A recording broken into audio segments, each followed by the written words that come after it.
청취자 여러분 안녕하십니까? 교육진담 수요독서에서 열심히 뛰는 책배달부 곰선생입니다.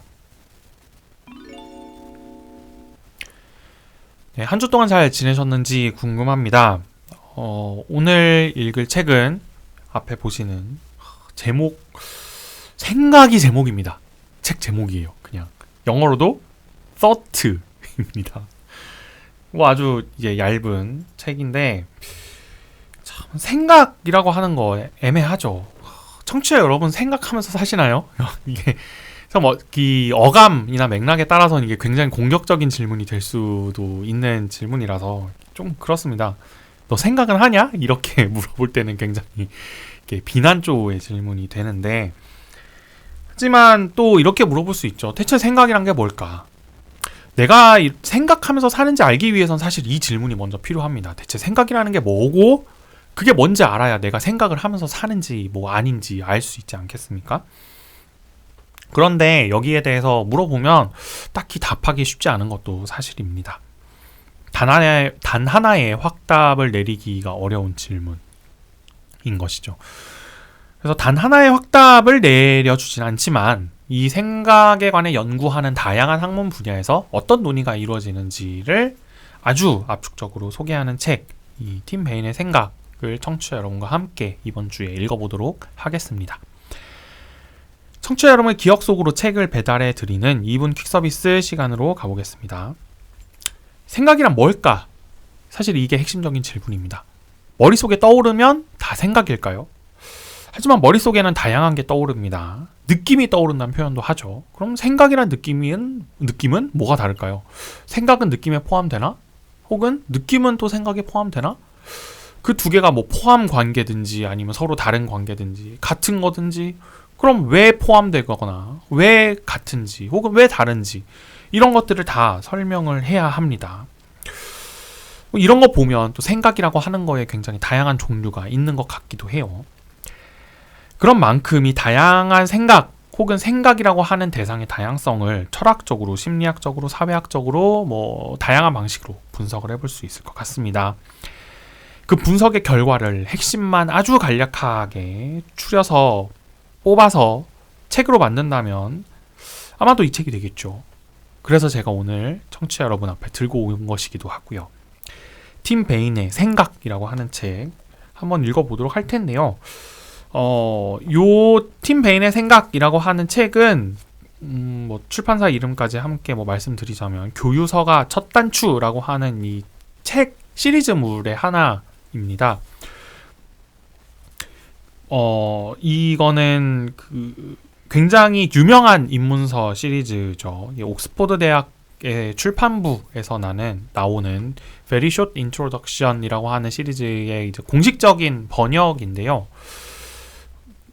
그 번역, 옥스퍼드 대학의 Very Short Introduction 시리즈는 굉장히 하나의 주제에 대해서 굉장히 짧은 분량의 굉장히 여러 분야에서 그 주제에 대해 이루어지는 연구를 심도 있게 소개하는 것으로 유명한 시리즈입니다. 어지간한 분야에 대해서는 정말 이미 거의 다 나와 있습니다. 물론 영어본으로요. 이제 한국어 번역은 이제 여러 차례 소개가 되고 있고, 우리 교육진담 수요독서 코너에서도 아마 훈쌤님, 제 전 시즌 진행자이신 훈쌤님께서도 이 시리즈의 책을 몇 권 소개하신 걸로 알고 있습니다.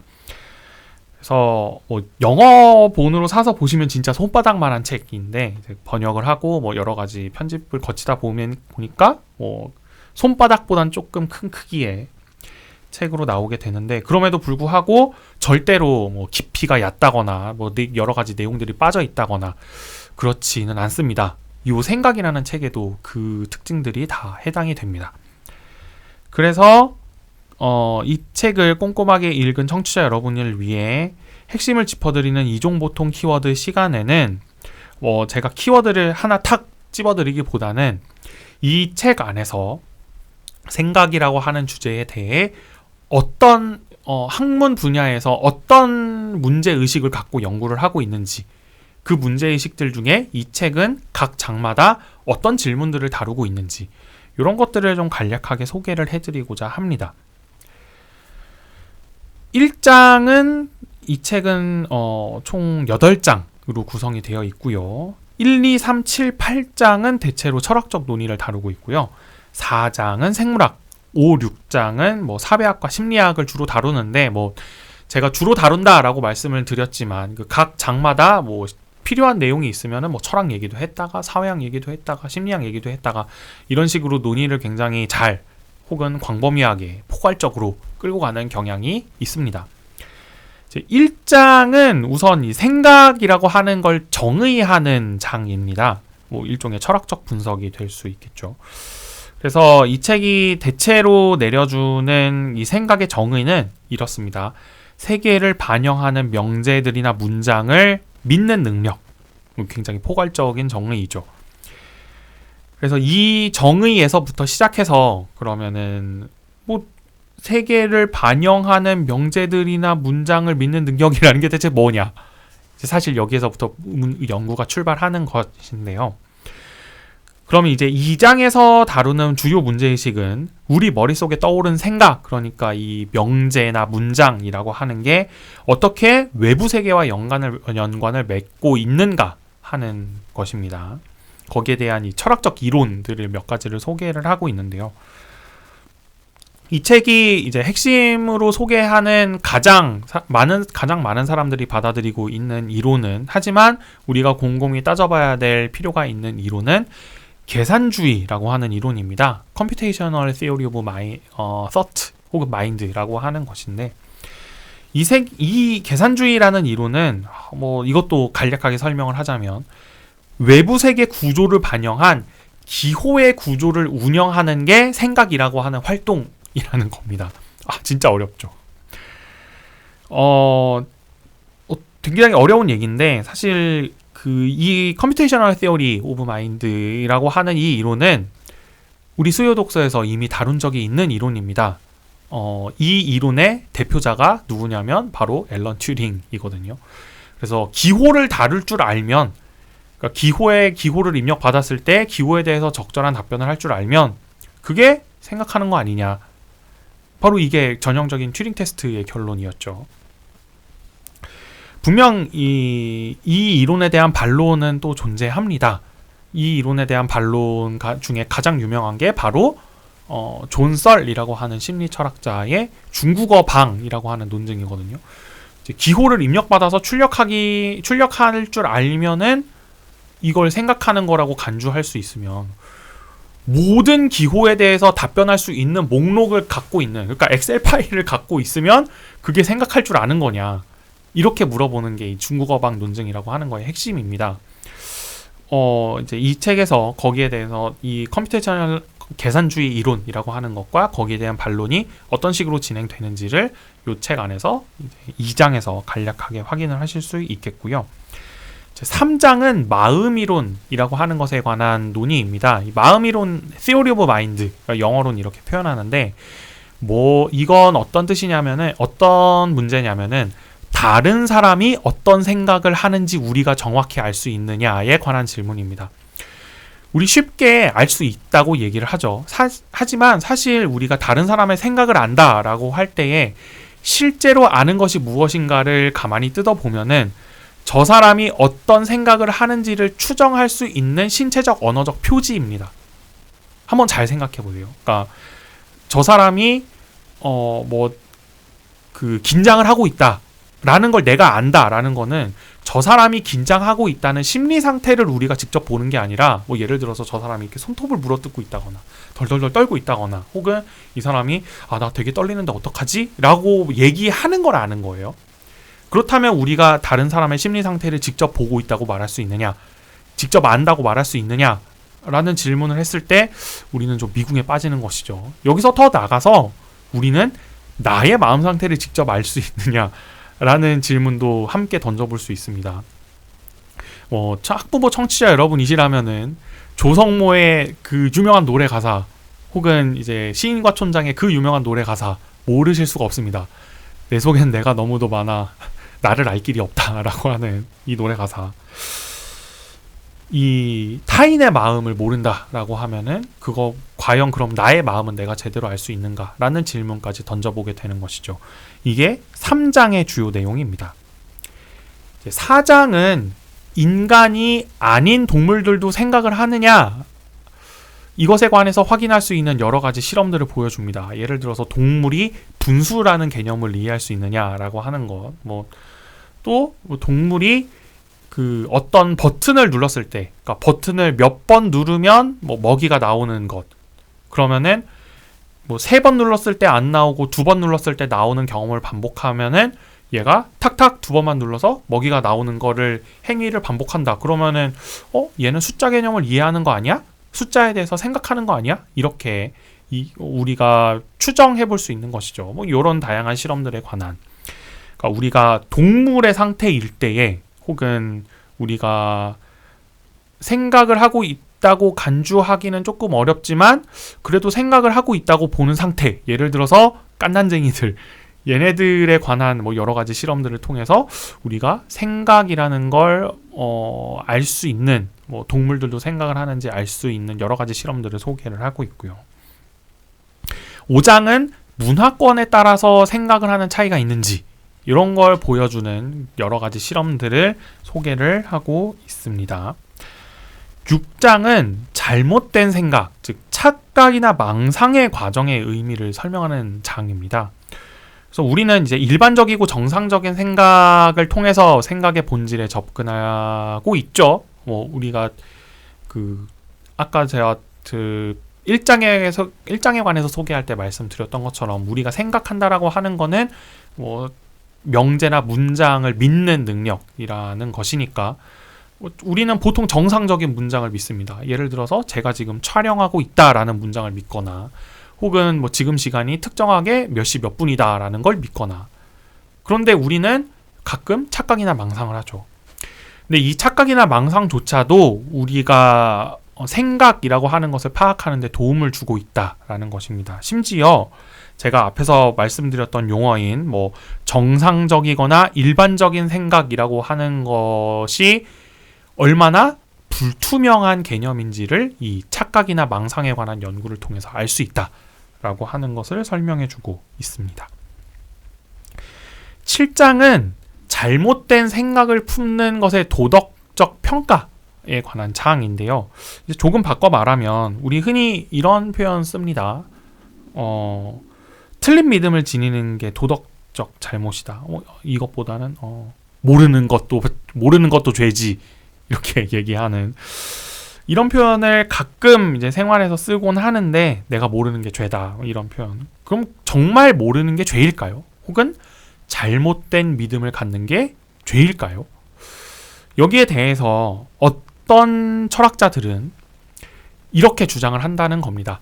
틀린 믿음을 믿기 위해서는 틀린 믿음을 옳다고 믿기 위해서는 굉장히 강력한 의지가 필요하다는 겁니다. 예를 들어서 이 세상에 수요독사 곰선생은 존재하지 않는다 라는 문장을 믿으려면 제가 출연하거나 혹은 제가 출몰하는 그 어떤 장소에도 다 가지 않아야 되죠.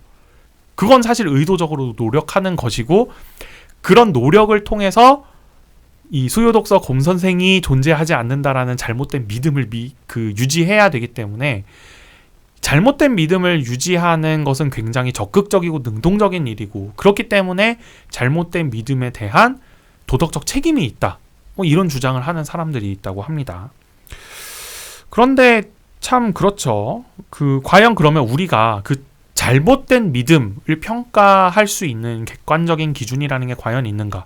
이런 것도 질문해 볼 수 있는 것이고 그 믿음을 믿게 되는 과정까지 정말 적극적인 의지를 발휘했는가? 이런 것도 물어볼 수 있게 되는 것이고요. 이런 다양한 논의들을 7장에서 이야기를 해주고 있습니다. 자, 마지막으로 8장은 우리가 생각할 수 없는 대상에 대한 생각입니다. 정말로 그 내용을 다루고 있습니다. 생각할 수 없는 대상에 대해서 우리가 생각할 수 있느냐? 이 질문은 우리의 생각의 한계가 어디까지인가? 라는 질문입니다. 이게 말로 표현하면 생각할 수 없는 대상에 대한 생각 무슨 소리야? 말도 안 되는 소리라고 있어. 라고 생각하기 쉬운데 인류는 특히 서양의 전통에서는 이 질문이 굉장히 오래되고 핵심적이고 사상의 역사에서 중요한 질문입니다. 왜냐하면 신에 관한 질문과 직결이 되기 때문입니다. 어떤 신학자들은 그리고 굉장히 유구한 전통이기도 하죠. 그리고 사실 이런 종류의 태도는 동아시아 사상 전통에서도 보이기도 하는데 우리가 예를 들어서 이런 혹시나 청취자 여러분 중에 기독교나 천주교를 믿으시는 분이 있다면 이런 질문 던져보신 적이 있을 거예요. 하나님은 어떤 존재인가? 하나님은 어떤 분이신가? 이렇게 물어볼 때에 굉장히 유구하고 길게 내려온 어떤 신학적 전통 중에 하나는 이렇게 대답합니다. 하나님은 생각할 수 없는 존재다. 하나님은 상상할 수 없는 존재다. 하나님은 인간의 생각으로 접근할 수 없는 존재다. 그런데 우리는 어떻게 떠올릴 수 없는 존재에 대해서 하나님이란 이름을 붙이고 그것에 대해서 상상을 할까요? 이 신학의 역사에서 굉장히 유구하고 어려운 질문이거든요. 근데 이 질문을 통해서 이제 만약에 신자가 아니시라면 혹은 뭐 무신론자이시라면은 이 질문을 조금 더 틀어서 우리가 상상할 수 없는 대상에 대해서 과연 우리가 생각할 수 있는 능력이 있는가? 이런 질문으로 우리가 이 신에 대한 질문을 바꿔서 던져볼 수 있는 것이죠. 이것을 통해서 우리의 생각이라고 하는 능력의 한계가 어디까지인가를 우리가 점검해 볼 수 있겠습니다.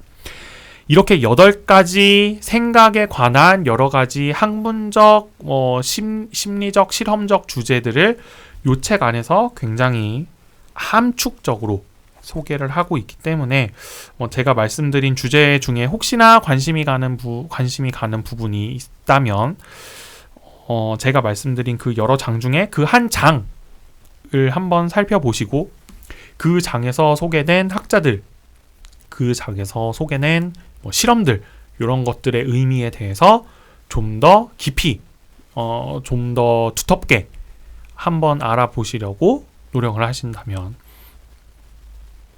이 책을 읽는 보람이 있지 않을까 생각이 듭니다. 사실 이런 입문서라고 하는 책의 기능이 다 그런 것이지요. 이렇게 이종보통 키워드 시간을 맞춰 보겠습니다. 이 책에 대한 내용의 소개를 간단하게 드렸고 이 책을 재미있게 읽으셨다면 더 재미있게 읽을 콘텐츠를 추천해드리는 이제 아이랑 투게더 시간으로 넘어가 보겠습니다. 제가 이 책과 함께 추천해드리는 콘텐츠는 어쩔 수 없습니다. 우리 수요독서 시간에 예전에 읽었던 책 앨런 튜링의 지능에 관하여 한 번 더 읽어보시면 어떨까 싶습니다.